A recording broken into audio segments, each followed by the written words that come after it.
I've had my Kindle Paperwhite now for about 12 months now, and it is by far one of my favorite pieces of tech that I own. I've read just over 20 books on it, and I've spent a lot of time reading with my Kindle, which is why I wanted to make this video to make your experience even better. On a side note, if you are thinking about buying a Kindle, I would hands down recommend it because it makes reading so much more accessible. And of course, if you like this video, let me know by giving it a thumbs up and hit that subscribe button as well. With that being said, let's get into this. The first tip I want to give you with your Kindle is how to extend the battery life on it. Being an ebook, it has a great battery life already compared to, say, phones, tablets, and laptops, but you can actually improve it really quite simply, and that is by turning airplane mode on. Having used the Kindle not just in the house but while traveling on planes, in hotels, at the park and things like that, I can recommend that having airplane mode on, aside from when you need to download a book or an update, actually doesn't impact your device at all, but it does improve your battery life significantly. Really, I keep mine in airplane mode most of the time to extend the battery life, and only when I want to really download a new book do I turn it onto Wi-Fi. I found that this has increased the battery life by double or triple, and it doesn't impact your experience at all when reading on your Kindle. The only caveat to that though is, of course, if you do use the Wikipedia or the translate function, that does require internet connection. But if you're just reading for the simple joy of reading and you don't need the Wikipedia or the translate function, I'd recommend trying it in the airplane mode on mode just to see how much it increases your battery life as well. The second tip I'd give you is actually how to set the book that you're reading as a screensaver on the Kindle. This is great because instead of having just one of the standard splash tops that the Kindle is built in with, you can actually set your most common or your last read book as a screensaver, and it just looks a little bit nicer and a bit more. I find it makes you want to pick up the Kindle just that little bit more because it shows you that the book you're reading. The way to do this is really quite simple. You want to go into your all settings section, and then you want to select on device options. And then up the top here, it says display cover. It's got a little toggle button that says show the cover of what you're currently reading on the lock screen. As soon as you turn that on and you lock your device, it will actually show the cover of the latest book that you are reading. And I think it looks quite nice. And of course, as you read different books, it updates the latest book. I love the Kindle because it makes reading so much more accessible, whether you're reading at night in bed and it's quite dark, whether you're reading on a plane. The fact that you have the light behind it and you can actually adjust from dark theme, light theme, also warm contrasts, mean that you can actually read in so many different lighting environments compared to a physical book. So what we're going to see here is how to turn on dark mode, which I personally do in a really dark room. And that's very simply by opening the top of the Kindle, pressing on the little down arrow, and then you have the dark mode option just here.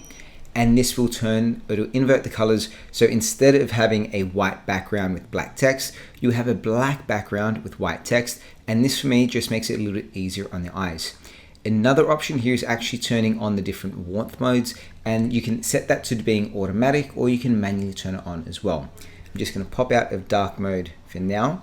And you can do this by going down or by pressing the top button and pulling in your context menu. And then from here, you can manually adjust the brightness with the slider as well as the warmth. But you can also set the warmth and brightness as well by simply selecting on the schedule. By choosing automatic, this will actually use the time on your Kindle and your location to adjust as the day goes by. Or of course, you can choose manually, and you can choose a start and the end time for when you want the warmth scheduler to turn on. And then down the bottom, you can choose how warm you want it to be. This is really quite nice because if you're reading in early morning or late at night, having a reduced white background and more of a warmth light reduces the blue light, and it helps you sleep a lot better, and it's a lot less strainful on your eyes too. Let me know actually if you use dark mode or the warmth scheduler, because I find both these tools really quite handy when I am reading. Being able to access free samples of books before you buy them on the Kindle is another great reason why I love using the Kindle, because sometimes you just don't know what you want to read.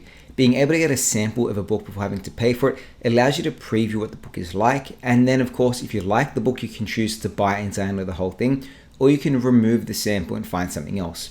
So you can see here that we're in our Kindle store. I'm simply going to open up a new book. And then from here, you'd have the option of buying it, or underneath the buy button, there is the option of try a sample. If I select on try a sample, this will say your sample is on the way, and it'll download the sample to your Kindle. And then I'm simply going to close out of this, jump over to the library, and you'll see here that it is now downloading a sample of the book.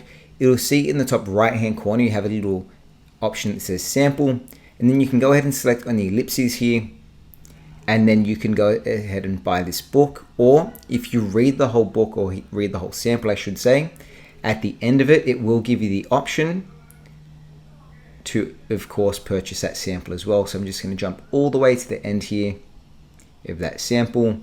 I'm going to select on the second last page, go to the last page, hit next.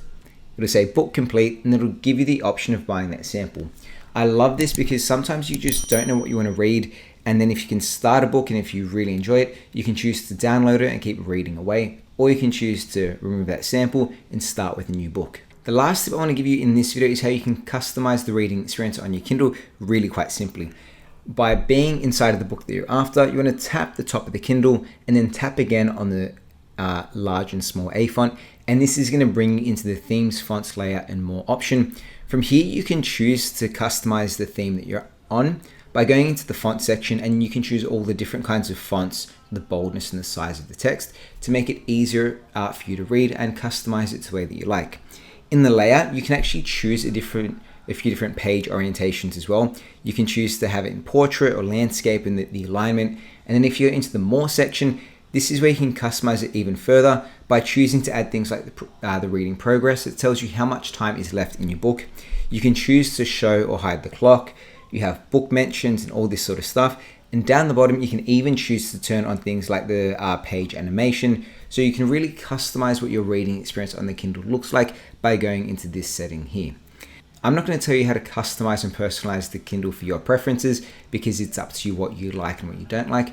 But I would recommend going into this section here, looking at all the different options and then choosing and customizing what you think is best for your reading experience. And there you have it. Those are 5 of my favorite ways to customize your Kindle experience.